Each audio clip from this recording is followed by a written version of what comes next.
This channel does not promote any violent, harmful, or illegal activities. All content provided by this channel is meant for an educational purpose only. Top quality और consistent performance के लिए सिर्फ silver pump नाम याद रखना। নমস্কার, TV nine বাংলায় আপনাদের আরও একবার স্বাগত জানাই। আমি শুভজিৎ রয়েছি আপনাদের সঙ্গে। সকাল 9টা মানেই আপনারা জানেন first break at 9। First break at 9 এর শুরুতেই আজকে যে খবর চোখ রাখবো, আপনারা জানেন আজ 4 জন অফিসারের বিরুদ্ধে যে পদক্ষেপ, সে পদক্ষেপ নিয়ে মুখ্য সচিবকে দেওয়া কমিশনের ডেডলাইনের আজ শেষ দিন। 2 জন ইআরও এবং 2 জন এইআরওর বিরুদ্ধে এখনও কেন পদক্ষেপ নয়, আজ দুপুর 3টের মধ্যে মুখ্য সচিবকে জানাতে বলেছে নির্বাচন কমিশন। এখনও কেন নির্দেশ কার্যকর হয়নি জানতে মুখ্য সচিবকে চিঠি দেয় সিইও দফতর। আমার সহকর্মী শ্রাবন্তী সাহা রয়েছেন আমাদের সঙ্গে এই মুহূর্তে টেলিফোন লাইনে। শ্রাবন্তী, আজ ডেডলাইন শেষ হচ্ছে, তার আগে এখনো পর্যন্ত সূত্র মারফত কি আভাস, ইঙ্গিত?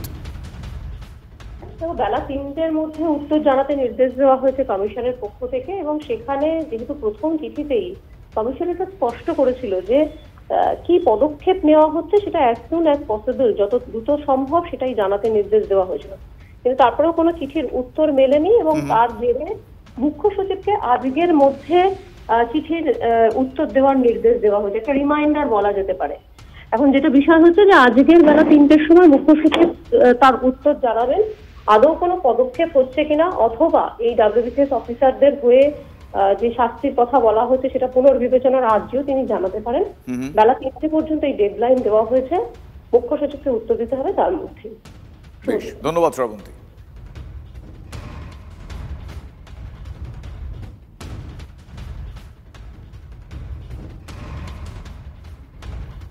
একজন অফিসারেরও শাস্তি হতে দেব না, আমি প্রোটেক্ট করব, ঝাড়গ্রামের সফর থেকে কথা বলেছিলেন মুখ্যমন্ত্রী, আপনাদের মনে আছে? একবার শোনাবো। সরকারি কর্মচারীদের ভয় দেখানো হচ্ছে। আমার 2 জন অফিসারকে নোটিশ পাঠানো হয়েছে, কিনা তাকে সাসপেন্ড করা হলো। আমরা বলি তোমার ইলেকশন এখন ডিক্লেয়ার হয়েছে, কোন আইনের বলে তুমি নোটিশ পাঠিয়ে দিচ্ছ, সাসপেন্ড করছো, আর বলে দিচ্ছ এফআইআর করতে হবে না। আমি কারো কোনো পানিশমেন্ট করতে দেব না, এটা মাথায় রাখবেন। ভয় পাওয়ার কোনো কারণ নেই।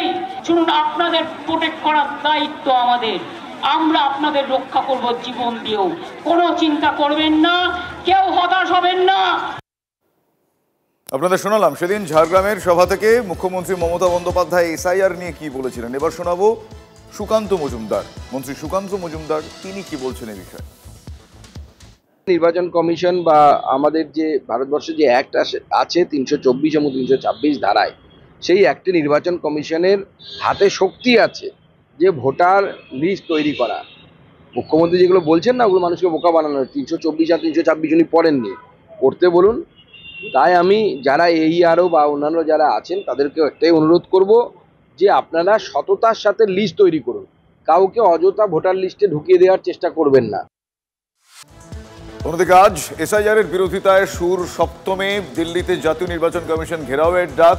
ভোটার তালিকায় বিশেষ নিবিড় সংশোধনের নামে কোট আনকোট ভোট চুরির প্রতিবাদে সংসদ ভবন থেকে জাতীয় নির্বাচন কমিশনের দফতর পর্যন্ত প্রায় 2 কিলোমিটার রাস্তা পদযাত্রা করবে কংগ্রেস, তৃণমূল সহ বিরোধী দলগুলোর প্রায় 200 জন সাংসদ পদযাত্রায় অংশগ্রহণ করবেন। আজ সকাল 11:30 থেকে পদযাত্রা শুরু হওয়ার কথা। আমার সহকর্মী জ্যোতির্ময় কর্মকারের কাছে আরও বেশ কিছু আপডেট রয়েছে, আমি জানবো। জ্যোতির্ময়, এখনো পর্যন্ত এই পদযাত্রায় এই পদযাত্রা সংক্রান্ত কি কি তথ্য আগাম পাওয়া যাচ্ছে, কখন শুরু হচ্ছে, শিডিউল তাদের এখনো পর্যন্ত কি প্ল্যান? দেখো, 21শে জুলাইয়ের মঞ্চ থেকে তৃণমূল নেত্রী মমতা বন্দ্যোপাধ্যায় এই পরিকল্পনার কথা বা এই কর্মসূচির কথা তিনি ঘোষণা করেছিলেন, এবং তার পরবর্তী ক্ষেত্রে অভিষেক বন্দ্যোপাধ্যায় তিনি সংসদ চত্বরে দাঁড়িয়ে সংবাদ মাধ্যমের সামনে এই পরিকল্পনার কথা বলেছিলেন। তৃণমূল কংগ্রেসের রাজ্যসভা দলনেতা ডেরেক ওব্রায়ান তিনি ইন্ডিয়া জোটের বৈঠকে, অর্থাৎ সংসদে যে দলনেতাদের বৈঠক হয় সেই বৈঠকে এই প্রস্তাব তিনি রাখেন, এবং রাহুল গান্ধীর উপস্থিতিতে এই প্রস্তাব ইন্ডিয়া জোট তারা অ্যাকসেপ্ট করে। এবং তার পরবর্তী ক্ষেত্রে ঠিক হয়েছে 11ই আগস্ট অর্থাৎ আজ এই পদযাত্রা সকাল 11:30টার সময় হবে।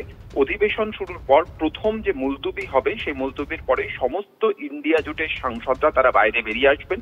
যদিও আজকের এই পদযাত্রায় রাহুল গান্ধী থাকছেন না অভিষেক বন্দ্যোপাধ্যায়, কিন্তু প্রত্যেকটা বিরোধী দলের সাংসদরা যাতে উপস্থিত উপস্থিত থাকেন তা দলগতভাবে নিশ্চিত করা হচ্ছে।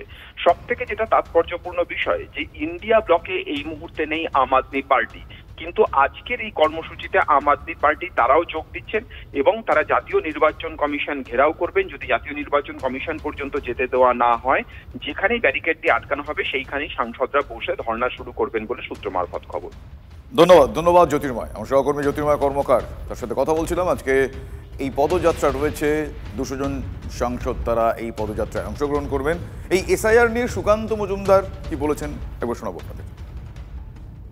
বিরোধীরা তো এর বিরোধিতা করবে, এটা অত্যন্ত স্বাভাবিক। কারণ যদি এই এসআইআর এর মাধ্যমে যেভাবে একের পর এক অনুপ্রবেশকারী মুসলিমদের নাম বাদ চলে যাচ্ছে, এই নাম বাদ চলে গেলে তো তৃণমূল কংগ্রেস সকল বিরোধীদের তো অসুবিধে। এই জন্য তো গাত্রদাহ আসল জায়গায় হাত পড়েছে। হিন্দিতে একটা কথা বলে না, দুক্তি রাখবে হাত পান না, তো ওই দুক্তি রাগের মধ্যে হাত পড়ে গেছে, সব ছটফট করছে।